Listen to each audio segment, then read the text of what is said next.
Welcome to the Reiki Business Collective, where Reiki business owners come together to share information, support one another, and serve the world. Thanks for joining us. I'm Christian of Standing Stones Healing, interviewing and inviting Reiki business owners to join the conversation in the Reiki Business Collective Facebook group. Thank you.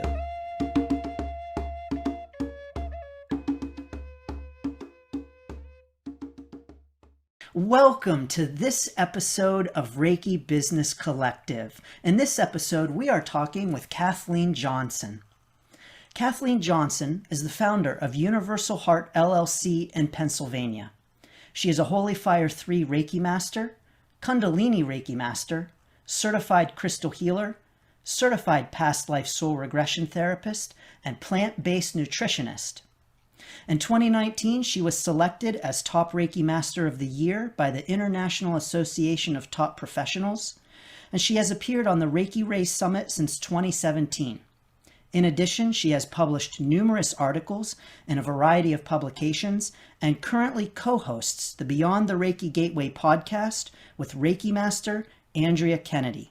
She is here to speak with us about Reiki as a life companion. Kathleen, welcome to Reiki Business Collective. Such an honor to have you. Thank you. Oh, Christian, it's such an honor to be here. I appreciate you inviting me, and it's nice to finally meet you. Yes, it is for sure. So thank you so much. So Kathleen, can you please just tell us a little bit about your Reiki business, and we'll move into talking about Reiki as a life companion. Sure. My Reiki business, as you said, is called Universal Heart. It's an LLC. I founded it in February of 2012. So I just celebrated a decade with my practice, of which I'm quite pleased, honestly. I founded Universal Heart because I just had this call from Reiki to do something more with my Reiki training than, working on myself and my family and my dogs when they would stand still long enough, that kind of thing. I felt such a nudge, draw to create my own practice. And I've always felt that I was supposed to be doing this work and being able to stand in service. And that's how I think of it. That's how I think of Reiki. There are many ways to be of service, and Reiki is one of them. And every time I have a Reiki session with a client or with my dogs or with my sons or whatever, I know that I'm standing in service. That to me is so powerful, and I am forever grateful for the opportunity to be of service in this way. To me, it is a privilege. It's a true privilege to have this ability that is available to everyone, and be able to offer it to whoever is open to it and is willing to accept the blessings that it brings. So it all came about when I had my training, and I just kept getting this feeling that I needed to start a practice so that I could be of service. I've always felt from, oh my goodness, probably for the past 30, 40 years, that was part of my life purpose, was to be of service. And Universal Heart is a wonderful way to manifest that. That is so beautiful, Kathleen. Thank you so much. And I felt that, in the core of my own being too, and that importance of service. It really resonated with me, and I'm so positive that it resonates with a lot of listeners. Kathleen, can you talk maybe a little bit more about that, and maybe even about how Reiki can help us to serve? Well, the very act of channeling Reiki is a service, of course. Even when we're doing it as a form of self-treatment, we are being of service to us. It's to me, I call it the gold standard of self-care for Reiki practitioners. And it's something that I can be downright, I guess, naggy and obnoxious about when I talk about self-Reiki with my Reiki students and clients who have been trained in Reiki. Did you do your self-Reiki? I feel like the nagging mom, and but it's so very important. I've written articles about self-Reiki and how important it is, and how it is such an act of love for ourselves. And I truly believe it's the gold standard of self-care for Reiki practitioners. So that's one way of being of service. But every time we stand and channel Reiki, whether it's for a loved one or a client or for the planet or for a situation globally, locally, doesn't matter. We are standing in service. Just the act of channeling this amazing energy that is so loving and supportive of everything we do is being of service. And I think of it that way all the time. To me, it comes down to that simple fact. I am being of service in the most healthy, beneficial, and profound way I know how to be. Wow, that is lovely, Kathleen. Thank you so very much. Kathleen, can you tell us about this idea of Reiki as a life companion? Now, it sounds to me like for you, that starts with self-Reiki. And I have to say that absolutely I agree with you. I think that, here we have this beautiful thing, Reiki. Here we are as Reiki practitioners. Why wouldn't we offer it to ourselves? Why wouldn't we offer that gift to ourselves on a daily basis? But can you talk to us about Reiki as a life companion and what that means to you, and even how you live that? Sure, I'll do my best. Yeah, you talk about self-Reiki, and I don't know that self-Reiki was the vehicle by which I started to view Reiki as a life companion. It was a big part of it. But what happened was after I was trained in Reiki, I was doing what most people do, I think, when they're new to the energy, and I've noticed this with my students as well. You turn into almost a Reiki ninja, you're trying to Reiki everything you see, and you're just so excited. But at the same time, we put it on some sort of a pedestal. It's so special, and it feels so marvelous and so, oh my goodness, I can't believe I actually get to do this, kind of feeling. So what I noted in myself was I would sort of pick Reiki up and use it when I felt that it was appropriate, and then put it away very carefully and respectfully until I felt it was time to pick it up and use it again, including my self-Reiki practice. I would reserve a time every day to do self-Reiki. And at first it was lovely, and I thought, wow, this is so awesome. I love doing this. But as time went on, I noticed that it started to feel more like a chore because I was putting so much pressure on myself to do this every day, and in the way that I had structured.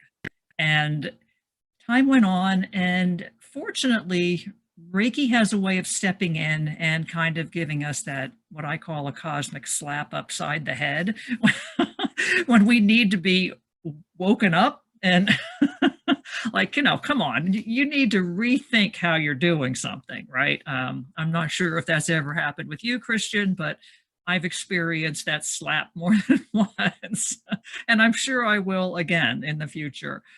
And it intervened, and it basically was telling me, and I could feel this, you don't need to be so regimented with this. This is not what Reiki is for all the time. We will do, or we, whatever you want to, however you want to designate Reiki, we will work with you in the way that is right for you, whatever that looks like, and whatever time of day that is, or however you fit it into your day in whatever format. And it was finally like, I was like, oh, okay. I think I'm starting to get it. It took a little time. I'm not going to I'm not going to say that I got it instantly. It took some time, but slowly but surely, SelfReiki that I'd been doing, I don't know how, I think I did that for about a year, and it started to become a chore. And I did not want that to be a chore, obviously, because what I was concerned about is I would just sort of give up on Reiki, and it was too important to me to let that happen. So I knew I had to make some changes. But what I noticed I started doing is I started finding ways that I could still do Reiki without the chore feeling, And what Reiki also taught me during this time, and this was a gradual process, but what it taught me was when you pick up Reiki when you need it or want it, and then put it down, and then you have this structure around it, this regimentation, what we are actually doing is introducing an element of fear into the whole process, because it's like, oh, am I doing this right? Oh, do I put my hands on my solar plexus, or, oh no, maybe they should go up my throat now, that kind of feeling. You start second guessing yourself, and am I doing this right? And what we need to understand is you can't do it wrong. It's impossible to do Reiki wrong. As long as you are starting with an intention that is for the highest good, you can't do it wrong. So knowing that really helped me to release that fear. And when you have that fear around Reiki, what you're doing is restricting its flow, because you're so tight. You're all buttoned up, and I hope I'm not doing this wrong. No. So when you relax into it, when you allow Reiki to just flow as it's meant to, and stop being so regimented and so structured, that's when Reiki can really make some changes.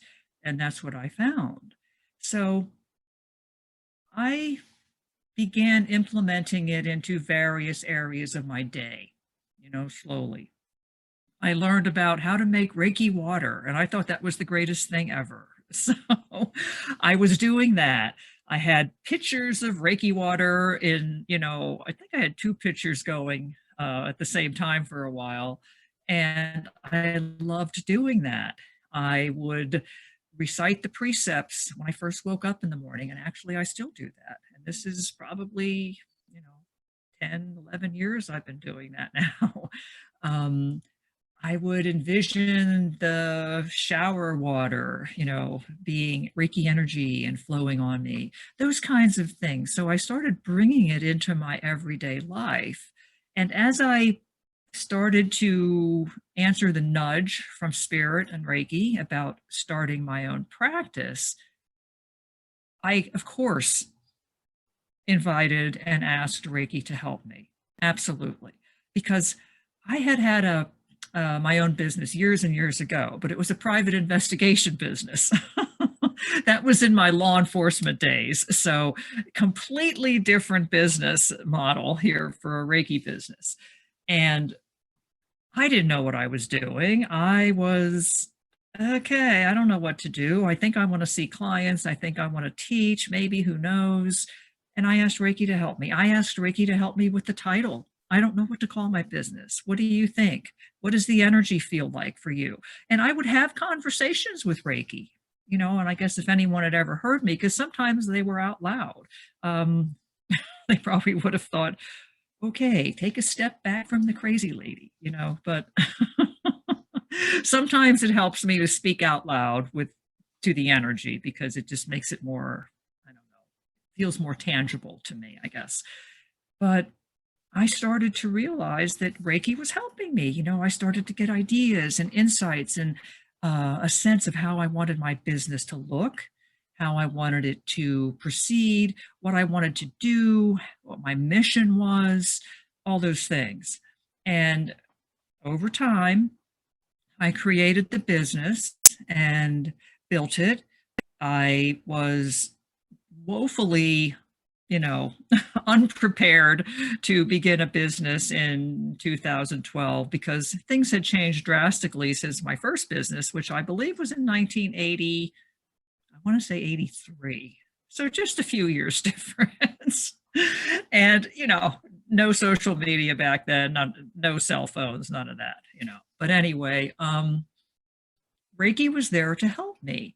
And it's the easiest thing to do, not starting a business. I mean, that's challenging, but it can be done. And I'm sure you've had many folks on your business collective talking about how to do that. And I think that's fabulous because for any practitioner who is wanting to become a professional practitioner, it's so important to have that base of knowledge, that foundation, that support from those who have been there and done that, right?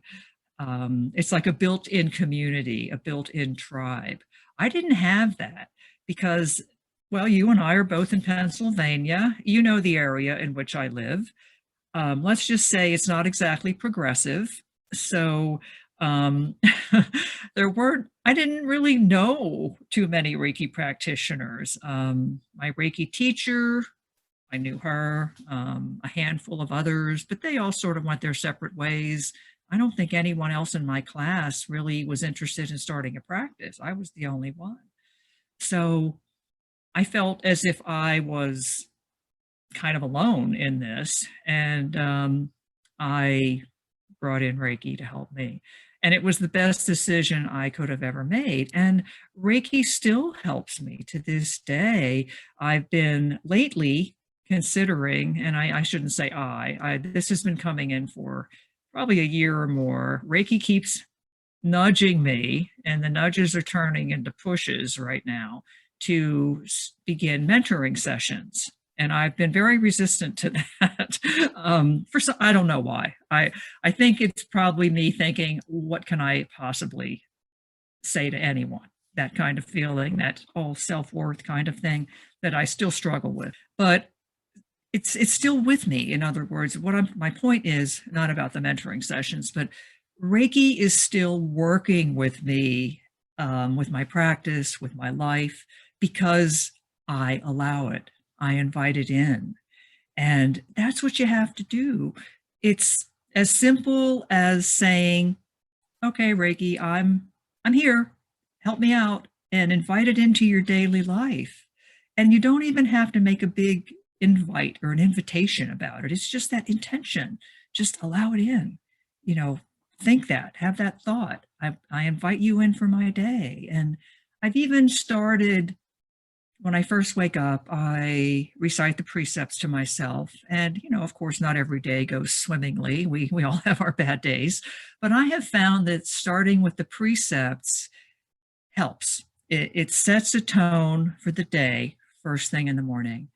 And at the beginning of this year, 2022, I was guided to start dedicating each day before I woke up fully, around the time I would recite the precepts. And by that, I mean, I would wake up and think, okay, what am I dedicating this day to? Oftentimes, depending on what is in store for me that day, any appointments or whatever, my dedication will have something to do with that. Like if I'm focused on having a difficult conversation with someone, I will dedicate this day to kindness and forgiveness, that kind of thing. Sometimes it can just be hope and optimism, but I dedicate each day as I wake up. And I have found that to be surprisingly powerful. And again, Reiki, I know, guided me to this.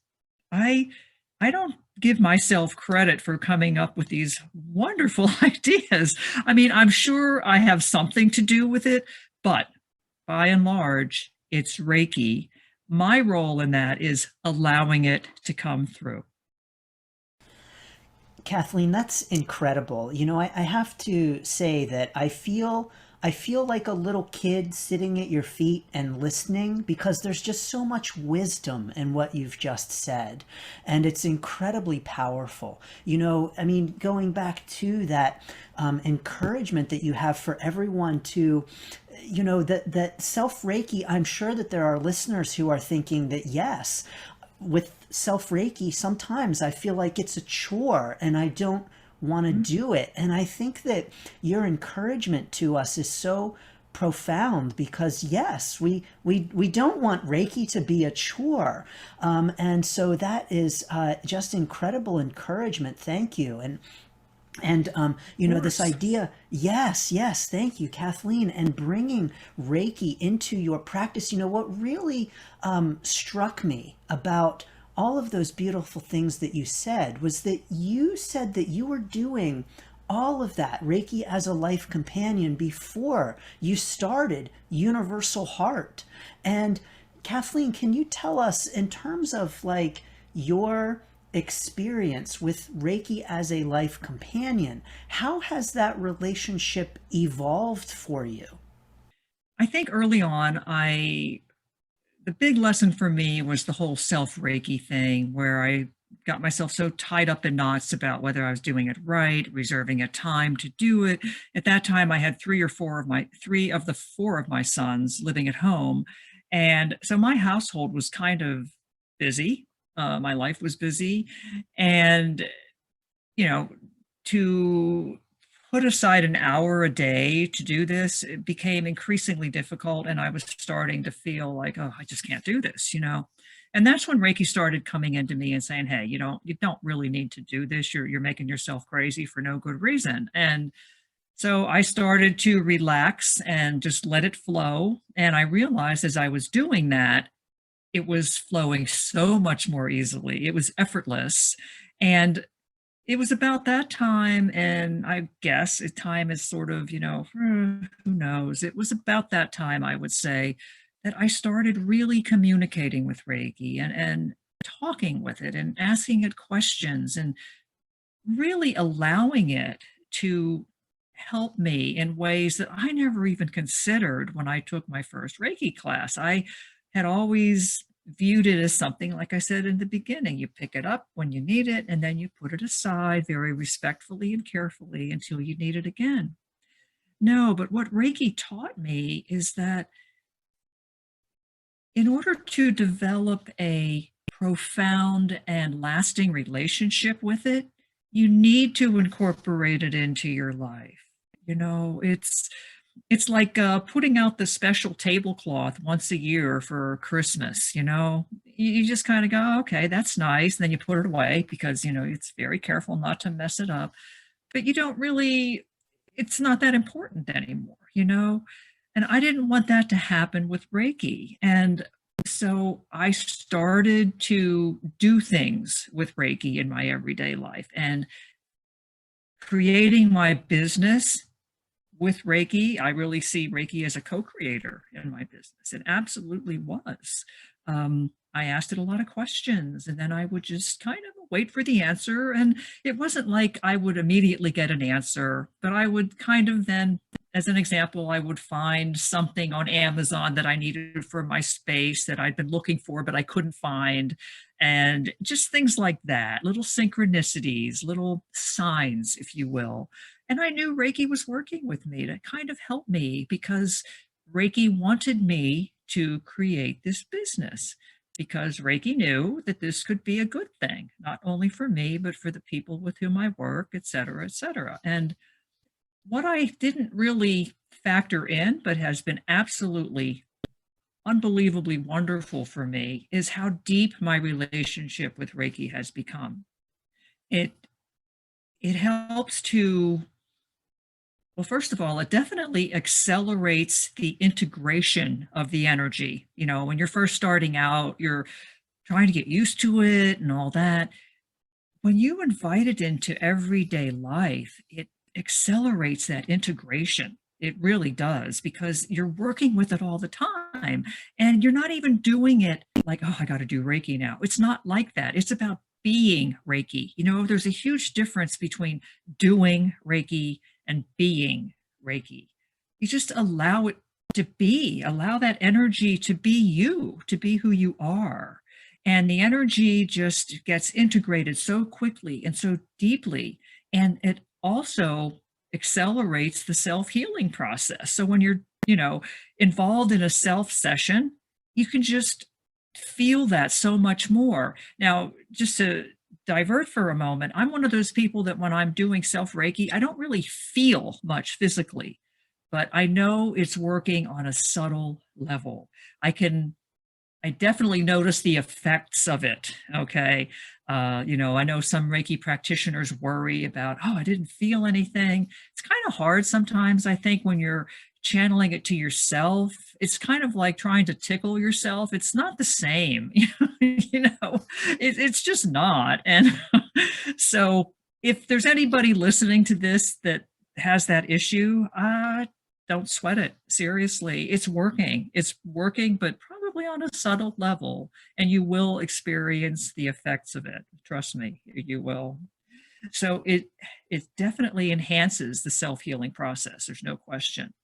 And I've noticed that it has deeply, deeply enriched my personal relationship with Reiki. It's so comfortable for me now. It's so much a part of my life. It's sometimes difficult to tell where I end and Reiki begins. We're melded, we're merged. I am, in most cases, during most days, I am being Reiki. And I certainly don't want anybody to think that I'm putting myself up to be this, marvelously enlightened being. Far from it. I'm still very much human. I still have my bad days. I still do things that I think, oh, I probably shouldn't have done that.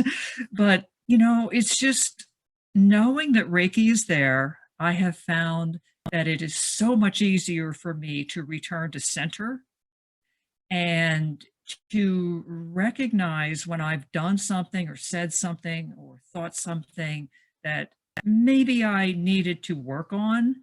I'm more aware of how my actions affect others, and I'm very mindful of doing no harm. Never been much of a harmer anyway. I'm ultimately a very kind person, but Reiki has just developed that even more. And I've also been able to develop a lot more compassion for myself. And I think that's something that a lot of us struggle with. I really do. Most of the Reiki practitioners, and I probably say all the ones I know, are deeply compassionate people. But I think where we fall short is showing that compassion to ourselves. Reiki has helped me show far more compassion to myself than I was ever able to do before Reiki. And so those are just some of the ways that the things that I've noticed in my life. And then when a new practitioner starts out doing, I'm going to say doing Reiki, because at that point, they're probably not at the point where they're being Reiki. Inviting it into your life, doing things as mundane as making Reiki water or using the Reiki shower or reciting the precepts or in whatever way you want to. Like when I'm cooking, I'll channel Reiki as I'm stirring or that kind of thing, you just every day. But for the new practitioner, what really helps is because it begins to give them a lot more comfort and confidence with that energy. I can't tell you how many students have said to me, "Oh, I'm so afraid of doing it wrong. Oh, how many minutes do I have to hold my hand here?" And I understand that because I used to be that way. And although I do think it's important to have that solid foundation. So learning all those things, the hand positions, a time, those kinds of things I think are important to learn. However, they're meant as a guide. They are not meant to direct your practice from here into perpetuity, right? It's about a guide. You have that baseline, you have that foundation. Hopefully you have a strong foundation that you were taught. And once you have that in place, then you can allow the energy to guide you. And it never fails. And what else can we say that about? It does not fail ever. And nothing in my life that I can say that about, for sure. So in every possible way, I highly, highly recommend that anyone who has Reiki in their lives, first of all, be grateful because it's a marvelous, marvelous gift and blessing. And secondly, allow it into your life. It's as simple as an intention. You can even do that in the morning. Say, I intend that Reiki be with me every step of the day today. And then go about your day. And it will flow. It will flow as long as it is valuable and as long as you allow it. And I don't think we can ask much more than that. It becomes a very deep and rewarding relationship, unlike any other I've ever experienced and probably will never experience. Wow, Kathleen, that is so incredibly beautiful and powerful all at the same time. So thank you so much for all of that. As I was listening to you talk about following the guidelines when you're new, it really kind of made me think of a new driver and someone who's just learning to drive. It's important to learn how to drive, quote unquote, properly. And, maybe you're not yet ready to speed, but as you learn how to drive and you get comfortable with driving, then you know when it's appropriate to speed and you're able to do so with knowledge. That really came up. Does that sound almost maybe kind of like what you're getting at, Kathleen, or am I way off base here? No, I think that's a good analogy, although I'm not encouraging anyone to ever speed, but Christian said we could speed. No,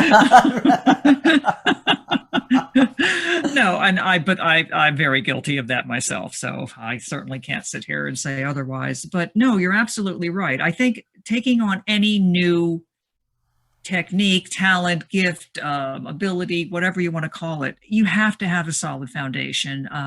When I teach, that is something I really, really focus on. I provide a solid foundation because you have to have that in order to grow. If you don't have a solid foundation of Reiki and you try to move forward with that, you're trying to build something on a house of cards, basically. And so you have to have that solid foundation. It's very similar to learning to drive or learning any new skill. You have to have that basic understanding, that basic knowledge. So that is something I always encourage my students to learn, and I teach that in my classes. We go through all those things, the hand positions, the chakras, the scan, the Biosin scan, and what to notice, and all those things. Very, very nuts and bolts, as I say. But then I also tell them that as they continue with Reiki, they will start to get hits or insights about how they can do something a little different, and I can't tell you, Christian, how many techniques and I guess skills I've learned over the years in my practice just by listening to Reiki. My Reiki practice now looks nothing at all like it did when I first started. It doesn't look anything at all like it. For me now, it's far more intuitive. And for anyone listening that may think that, oh, that's never going to happen with me, it probably will. I mean, obviously there's no guarantees, but you can't help but become more intuitive when you work with this energy because you're working with a highly spiritual energy. And if you work with it and allow it into your life, you cannot help but develop those intuitive abilities that we're all born with anyway. It wakes them up. Reiki helps to wake up your intuition. Some practitioners become more psychic. You get messages, information, but it's, again, you have to work with it. They call it a practice for a reason, right? It's a practice. And I just can't recommend it enough, but I do believe that solid foundation is critical. You need that to start with. So I don't want for a moment to have anyone think that I'm saying, oh, you don't need that. You absolutely do. But then you are free to allow Reiki to guide you from there. And I highly recommend that as well. Wonderful. Kathleen, so for people listening who are saying, wow, this really is powerful, this really is incredible, I want to have Reiki as a life companion, I want to be Reiki. You know, you've given us some really nice things to do. Do you have any additional recommendations for helping us to really get into that powerful relationship with Reiki? I think at the end of the day, Christian, it simply comes down to allowing it and inviting it. And it is not more complicated than that. Reiki is so simple, isn't it? It's such a simple modality. We humans like to overcomplicate most things. We have to pretty them up and put them in a certain order and make them, I don't know why, we just do. But honestly, for Reiki, because Reiki is spirit, spirit is Reiki, it's simple, it's straightforward. Its only purpose is to support us, love us, heal us. And our job is to allow that to happen. It's incredibly simple. So I think at the end of the day, the takeaway is allow it to happen. And as you do that, Reiki's going to give you ideas about how to incorporate it into your life. I have a couple of articles written about that are on Reiki Rays, and some of them are in Reiki news magazines as well. And it's very simple. And if you wanted more information about like different techniques and things, you know, pick up an article and read it. But it really comes down to allowing it. It's about your intention, right? Reiki is all about intention. And if your intention is to make Reiki a part of your life, a lifelong companion, that's exactly what's going to happen over time. And it will happen. Beautiful. Kathleen, thank you so much. That is just absolutely lovely. So, Kathleen, as we end our conversation, I would like to ask, is there anything else that you would like to add? And what are some ways that people might be able to get in touch with you, connect with you, or reach out to you, or learn more? No, I'm not sure there's anything else I'd like to add. Of course, if anyone has any questions, they're certainly welcome to reach out to me. You know, my website, I imagine that will be on the channel that this is published on. It's universalheart.net. I'm in the process of updating my website, so I don't know what stage it'll be in in the next few weeks, but you know, it'll still be up and running, I hope. You can always email me. My email address is on the website, and I will get back to you, of course. I welcome questions. I enjoy speaking with other practitioners, and I also enjoy helping other practitioners to deepen their practice, you know, and deepen their relationship with Reiki. It gives me great joy to be able to do that. I don't want to sound too sappy or Pollyanna-ish, but it truly does. I really enjoy that.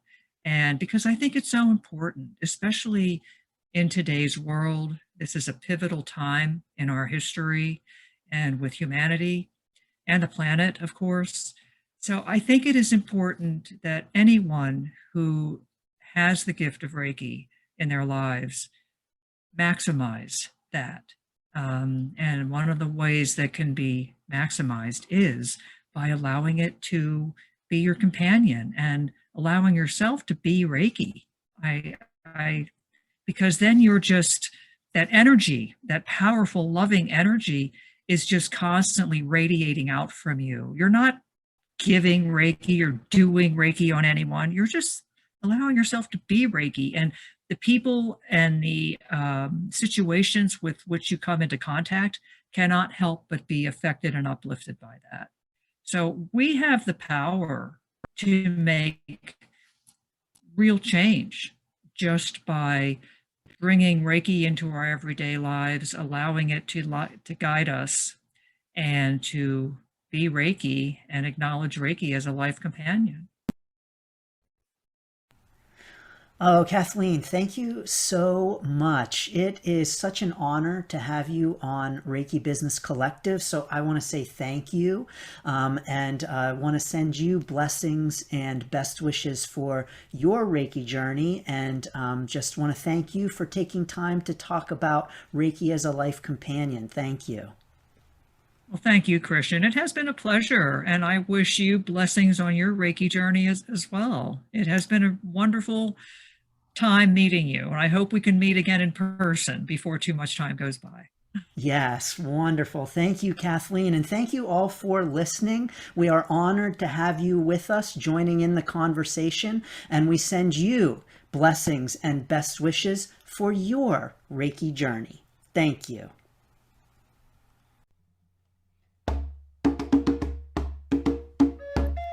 Thank you for listening. Please like, subscribe, share, and join in the conversation at facebook.com/groups/Reiki Biz, B-I-Z. Blessings and best wishes for your Reiki journey.